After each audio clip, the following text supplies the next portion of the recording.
ఒకప్పుడు మంచి allrounder phone కొనాలి అంటే 20 నుంచి 25 వేల మధ్యలో దొరికేది.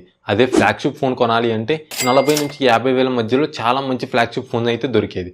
కానీ ఇప్పుడు సిచ్యువేషన్స్ అన్నీ మారిపోయినాయి. బడ్జెట్లో ఆల్రౌండర్ ఫోన్ కొనాలి అంటే 30 నుంచి 40 వేల మధ్యలో అయితే పెట్టాల్సి వస్తుంది. అదే ఫ్లాగ్షిప్ ఫోన్ కొనాలి అంటే 70 నుంచి 75 వేల మధ్యలో అయితే ప్రైజెస్ అయితే ఉన్నాయి. రీసెంట్గా వన్ప్లస్ వాళ్ళ ఫ్లాగ్షిప్ ఫోన్ అయినటువంటి వన్ప్లస్ 15ని 73,000కి అయితే లాంచ్ చేసింది. 73,000 అంటే ప్రీవియస్ జనరేషన్ అయినటువంటి వన్ప్లస్ 13తో కంపేర్ చేస్తే 3,000 మాత్రమే ప్రైస్ హైక్. సో దాన్ని ఎవరు అంత సీరియస్గా తీసుకోలేదు. బట్ తర్వాత ఐక్యూ నుంచి ఐక్యూ 15, రియల్మీ నుంచి రియల్మీ GT8 Pro కూడా సేమ్ ప్రైస్కి అయితే లాంచ్ చేశారు. అసలు చెప్పాలి అంటే రియల్మీకి ఐక్యూకి 60,000 పైన మార్కెటే లేదు. అయినా కూడా వాళ్ళ యొక్క ఫోన్స్ ప్రైజెస్ అనేవి 73,000 అయితే పెట్టారు. ఇప్పుడు వస్తున్న మొబైల్ ప్రైజెస్ కూడా ప్రీవియస్ జనరేషన్ యొక్క మొబైల్ ప్రైజెస్తో కంపేర్ చేస్తే ఎందుకు ఎక్కువగా ఉంటున్నాయి? అసలు ఈ మొబైల్ ఫోన్స్ ప్రైజెస్ పెరగడం వెనుక ఉన్న అసలు రీజన్స్ ఏంటి? ఈ విషయాల గురించి అయితే ఈ వీడియోలో మాట్లాడుకుందాం. వీడియోని ఎండ్ వరకు అయితే చూడండి, చాలా ఇంట్రెస్టింగ్గా ఉండబోతుంది. నేను మీ రామ్ కందుకూరి, మీరు చూస్తున్నారు 10am Tech.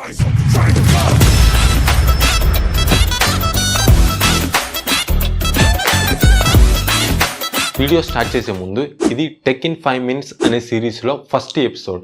ఈ సిరీస్లో కేవలం 5 నిమిషాల్లోనే లేటెస్ట్ టెక్నాలజీ ఇన్ఫర్మేషన్ని డీటెయిల్డ్గా అయితే ఎక్స్ప్లెయిన్ చేస్తాము. ఈ సిరీస్ని ఆదరిస్తారు అని కోరుకుంటూ ఇక వీడియోని అయితే స్టార్ట్ చేసేద్దాం.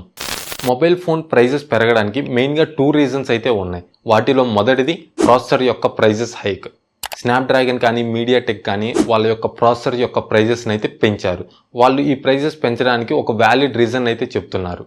మనం డైలీ ఏఐని అయితే యూజ్ చేస్తున్నాం. జెమినీ అని, చాట్ జీపీటీ అని, గ్రాక్ అని ఇలా రకరకాలుగా ఏఐని అయితే యూజ్ చేస్తున్నాం. ఏఐని యూజ్ చేసి ఇమేజ్ని జనరేట్ చేయడం, జనరేట్ అయిన ఇమేజెస్కి డ్రెస్సెస్ని చేంజ్ చేయడం, ఇలా రకరకాలుగా అయితే ఏఐని యూజ్ చేస్తున్నాం. ఈ ఏఐని ఇంకా బెటర్గా డెవలప్ చేసి ఇంప్లిమెంట్ చేయడానికి వాళ్ళు R&D మీద అయితే ఇన్వెస్ట్ చేస్తున్నారు. R&D అంటే research and development team. So వీళ్ళు ఆ టీం మీద ఎక్కువగా అయితే ఇన్వెస్ట్ చేస్తున్నారు. మరి ఆ బర్డెన్ మొత్తాన్ని ఎవరి మీద వేస్తారు? కస్టమర్స్ అయినటువంటి మన మీదనే. సో వీటి వలన మొబైల్ యొక్క ప్రాసెసర్స్ ప్రైజెస్ అనేవి పెరిగాయి. దీనివల్ల ఓవరాల్ మొబైల్ ప్రైస్ కూడా పెరుగుతుంది. For example Snapdragon 8 Elite Gen 5 యొక్క యాక్చువల్ ప్రైస్ అనేది 21,000 to 22,000 మధ్యలో అయితే ఉంటుంది. కానీ వీళ్ళు $30 ప్రైస్ని పెంచడం వలన దాని ప్రైస్ అనేది 25,000కి అయితే రీచ్ అయింది. అదీ కాకుండా ఇంపోర్ట్ ఛార్జెస్, కస్టమ్ డ్యూటీస్ అని ఇంకో 5,000 ఎక్స్ట్రాగా యాడ్ అవుతుంది ఈ ప్రాసెసర్ ఇండియాకి రీచ్ అవ్వడానికి.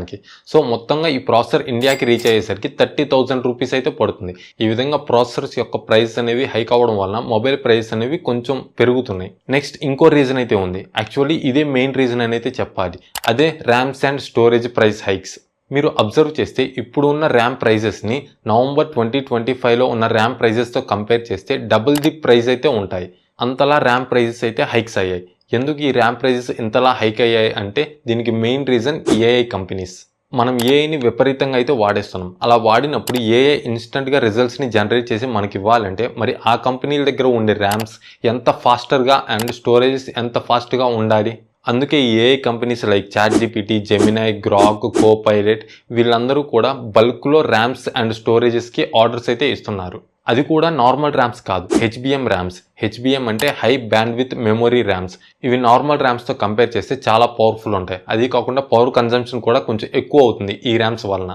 ఈ ర్యామ్స్ని ప్రిపేర్ చేయమని ఏఐ కంపెనీస్ నుంచి బల్క్లో ఆర్డర్స్ అయితే ర్యామ్స్ తయారు చేసే కంపెనీస్కి అయితే వెళ్తున్నాయి. వీటి వల్ల మన ఫోన్స్లో ఉండే LPDDR ర్యామ్స్ అంటే లో పవర్ ర్యామ్స్ని తయారు చేయడానికి ఏ కంపెనీ కూడా ఇంట్రెస్ట్ అయితే చూపించట్లేదు. ఒక కంపెనీ కాకపోతే ఇంకోటి తయారు చేస్తుంది అని అయితే మీరు అనుకోవచ్చు. కాకపోతే ర్యామ్స్ని తయారు చేసే కంపెనీస్ ప్రపంచవ్యాప్తంగా 3 మాత్రమే ఉన్నాయి. వాటిలో 2 సౌత్ కొరియా నుంచి మాత్రమే ఉన్నాయి. వాటిలో ఒకటి మనందరికీ తెలిసినటువంటి శాంసంగ్, ఇంకోటి SK హైనిక్స్ అనే కంపెనీ. ఈ 2 కాకుండా USకి చెందినటువంటి మైక్రాన్. ఈ 3 కంపెనీస్ మాత్రమే ర్యామ్స్ని తయారు చేస్తున్నాయి. వీటిలో SK హైనిక్స్ అయితే మేము 2028 వరకు LPDDR ర్యామ్స్ని అయితే మ్యానుఫ్యాక్చర్ చెయ్యం, ఓన్లీ HBM ర్యామ్స్ని మాత్రమే మేము మ్యానుఫ్యాక్చర్ చేస్తాము అని అయితే అఫీషియల్గా ప్రెస్ నోట్ని రిలీజ్ చేశారు. సో ఇంకా మిగిలింది 2 కంపెనీస్ మాత్రమే. ఈ 2 కంపెనీస్ కూడా 70% HBM ర్యామ్స్ని తయారు చేస్తే 30% మాత్రమే LPDDR ర్యామ్స్ని తయారు చేస్తున్నాయి. సో దీనివల్ల LPDDR ర్యామ్స్కి డిమాండ్ ఎక్కువగా ఉండడం వలన ఆ ర్యామ్ యొక్క ప్రైజెస్ కూడా విపరీతంగా పెరుగుతున్నాయి.